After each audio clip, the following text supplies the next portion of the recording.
So, we're going to answer some yoga questions on this channel because a lot of people ask Bryan a lot of questions. So that's what we're going to do.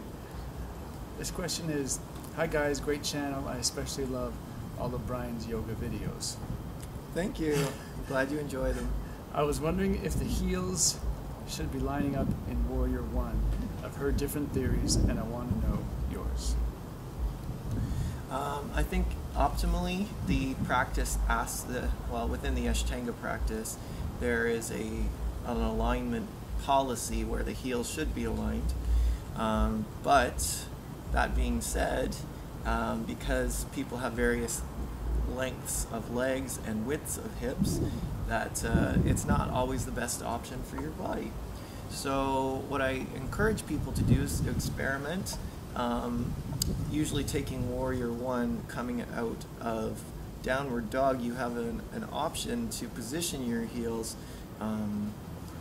as wide or as narrow as you like. So I would say if you're new to the practice, start with your heels in line with your hips. If you want to challenge yourself a bit more, you can start to align your hips or align your heels. But you know, in these general classes that a lot of people take, there is sort of an optimal alignment that's taught, and it may not be something that you would do in your personal practice.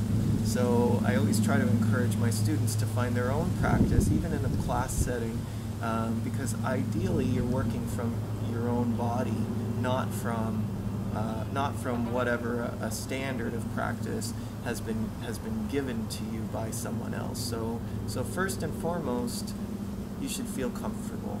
Comfortable. Yeah. It bothers my hips to have the heels lined up. Yeah, well, that's the thing. Like, but I've got narrow hips. You do. But, yeah. That's why I don't like taking yoga classes, because there's so many rules, and a lot of yoga instructors are really about the rules of yoga. You have to look this way. The heels have to be that way. Yeah. Well, there's more to yoga than this just the asana practice. So I think the rules come from a good place, which is faith and devotion to the practice itself, which has many different aspects. And if you are using asana for fitness, there's other things you can do with your asana practice. Asana is the physical yoga practice, right? That's right. There's other things you can do with your asana practice to be more fit. So I'm really comfortable experimenting. I don't think that Patanjali, the writer of the Yoga Sutras, would have thought that it would be inappropriate for people to experiment with alignment. Experiment with alignment in asana. And for yourself, I mean, there's also this idea about muscle tone and certain amounts of muscle tone in certain areas of the body, like the hip flexors, for example. In yoga, it's not very common to work the abdominal muscles or the hip flexor muscles or isolate anything at all.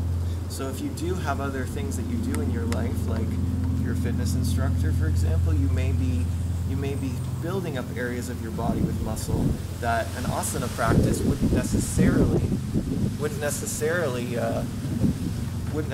do to your body, wouldn't necessarily have that effect. And then you would feel it as a result of that in your asana practice.